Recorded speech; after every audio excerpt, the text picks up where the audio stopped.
Assalamualaikum warahmatullahi wabarakatuh. Halo semuanya, perkenalkan nama saya Ratu Jawaria Ajahra, mahasiswi dari Universitas Muhammadiyah Sukabumi, Fakultas Ilmu Sosial, Program Studi Administrasi Bisnis dengan NIM 2330811087. Di sini saya akan mereview beberapa materi terkait mata kuliah Manajemen Operasional dengan dosen pengampu Bapak Sofyan Sawari SAB MAB. Nah, jadi teman-teman, di sini saya akan mereview 3 materi dari 10 materi manajemen operasional yang saya ambil, yaitu mengenai kelompok pertama tentang desain barang, kemudian yang kelompok keempat yaitu tentang strategi lokasi, dan yang terakhir yaitu kelompok 6 tentang sumber daya manusia. Jadi untuk lebih lanjutnya mari kita simak.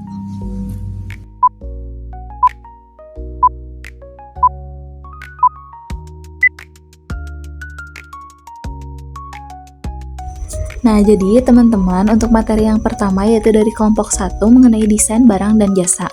Proses menciptakan produk atau jasa berkualitas sesuai kebutuhan pasar. Kemudian mempertimbangkan fungsi, estetika, biaya, dan keberlanjutan. Serta menggunakan teknologi seperti CID, CIM, dan 3D printing. Tujuannya yaitu untuk meningkatkan daya saing dan kepuasan pelanggan. Jadi teman-teman, untuk kelompok 1 ini materinya membahas pentingnya desain produk dan jasa dalam meningkatkan daya saing, kemudian kepuasan pelanggan, serta citra perusahaan, di mana proses desain ini meliputi pemilihan produk yang sesuai kebutuhan pasar, perencanaan, pengembangan, dan peluncuran. Dalam tahapannya, perusahaan juga mempertimbangkan faktor fungsi, estetika, keamanan, dan biaya. Jadi, pengembangan produk juga mencakup pengguna metode seperti quality function development, kemudian perekayasaan konkuren, desain modular, kemudian desain berbantu komputer, serta manufaktur berbantu komputer. Nah, transisi dari pengembangan ke produksi ini memerlukan manajemen lintas fungsi agar berjalan efektif. Jadi, desain jasa fokus pada interaksi perusahaan dengan pelanggan melalui efisiensi layanan dan dokumentasi operasional. Selain itu juga, materi ini tuh menekankan pentingnya keberlanjutan dalam desain dan rantai pasok, seperti pengurangan limbah, penggunaan biaya terbaru, kemudian kolaborasi dan pemasok yang bertanggung jawab.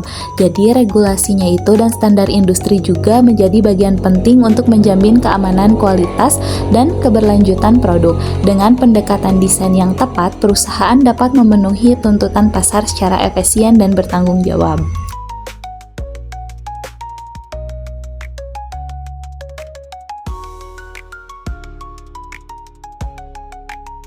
Selanjutnya, di sini ada materi dari kelompok 4 yaitu mengenai strategi lokasi, di mana pemilihan lokasi operasional yang strategis untuk efisiensi dan keuntungan, kemudian faktor yang dipertimbangkan seperti biaya, tenaga kerja, pasar, pemasok, dan resiko.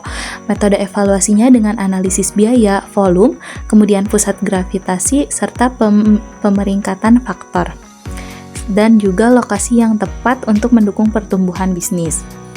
Nah, jadi untuk kelompok 4 ini, materinya membahas pentingnya strategi lokasi dalam operasional bisnis guna memaksimalkan keuntungan, menjangkau pasar, dan meningkatkan efisiensi. Pemilihan lokasi dapat melibatkan beberapa opsi seperti memperluas fasilitas yang ada, menambah fasilitas baru, atau memindahkan lokasi sepenuhnya. Keputusan lokasi itu dipengaruhi oleh berbagai faktor seperti produktivitas, tenaga kerja, biaya, resiko politik dan budaya, serta nilai mata uang, juga kedekatan dengan pasar, pemasok, dan pesaing. Nah, beberapa metode ini untuk mengevaluasi alternatif lokasi meliputi metode pemeringkatan faktor, analisis biaya, volume, lokasi, kemudian metode pusat gravitasi, dan model transportasi. Masing-masing ini memiliki pendekatan yang berbeda, mulai dari pertimbangan faktor kualitatif hingga perhitungan matematis untuk efisiensi biaya dan distribusi.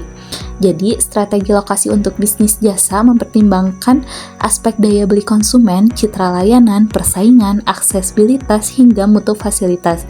Sistem informasi geografis atau SIG juga digunakan sebagai alat bantu dalam menentukan lokasi terbaik melalui pemetaan dan analisis data spasial. Dan yang terakhir yaitu dari kelompok 6, materi mengenai sumber daya manusia seperti desain pekerjaan dan pengukuran kinerja. Nah, pengelolaan tenaga kerja untuk produktivitas dan efisiensi, desain pekerjaan meliputi spesialisasi, rotasi, tim mandiri, serta pengukuran kinerja melalui studi waktu dan pengambilan sampel kerja. Dan ergonomi dan insentif berperan penting dalam keselamatan dan motivasi kerja. Jadi, untuk kelompok 6 ini materinya membahas pentingnya pengelolaan sumber daya manusia atau SDM dalam menciptakan keunggulan kompetitif perusahaan. Nah, perencanaan tenaga kerja mencakup pengatur jadwal fleksibel dan kebijakan stabilitas kerja. Dalam desain pekerjaan, strategi seperti spesialisasi, rotasi, dan pengayaan pekerjaan digunakan untuk meningkatkan efisiensi dan kepuasan kerja. Tim kerja mandiri menjadi solusi pemberdayaan yang efektif. Meski menghadapi tantangan, biaya, dan pelatihan, motivasi dan sistem insentif berperan penting dalam mendorong produktivitas, didukung oleh komponen psikologis seperti otonomi dan umpan balik. Nah, ergonomi dan lingkungan kerja yang baik juga meningkatkan keselamatan dan kenyamanan pekerja. Analisis metode kerja menggunakan berbagai diagram seperti flow chart, process chart, activity chart, operation chart untuk meningkatkan efisiensi operasional. Standar tenaga kerja ditetapkan melalui metode seperti studi waktu, standar waktu yang telah ditentukan sebelumnya, dan pengambilan sampel kerja. Studi waktu melibatkan pengamatan rinci untuk menentukan waktu normal dan standar. Pengambilan sampel kerja juga cocok untuk mengestimasi proporsi aktivitas kerja. Akhirnya, aspek etika ditekankan dalam pengukuran kerja, menuntut keadilan, keselamatan, dan transparansi demi kesejahteraan karyawan. Nah, dan terakhir yaitu ada kesimpulan dari ketiga materi tersebut yang telah saya jelaskan, yaitu ketiga aspek ini saling mendukung dalam menciptakan operasional bisnis yang unggul, desain produk yang baik, lokasi strategis, dan pengelolaan SDM yang efektif adalah kunci keberhasilan operasional. Penerapan prinsip keberlanjutan dan teknologi memperkuat posisi perusahaan di pasar. Jadi, ketiga materi menekankan pentingnya manajemen operasional dalam mendukung efisiensi, daya saing, dan keberlanjutan perusahaan. Sedangkan desain barang dan jasa berfokus pada penciptaan produk berkualitas yang memenuhi kebutuhan pasar. Serta strategi lokasi juga memastikan posisi operasional yang optimal untuk efisiensi biaya dan akses pasar. Sementara itu, manajemen sumber daya manusia, desain pekerjaan, dan pengukuran kinerja mendukung melalui produktivitas pengelolaan tenaga kerja yang efektif. Jadi ketiganya itu saling berkaitan dalam menciptakan operasi bisnis yang unggul dan berkelanjutan.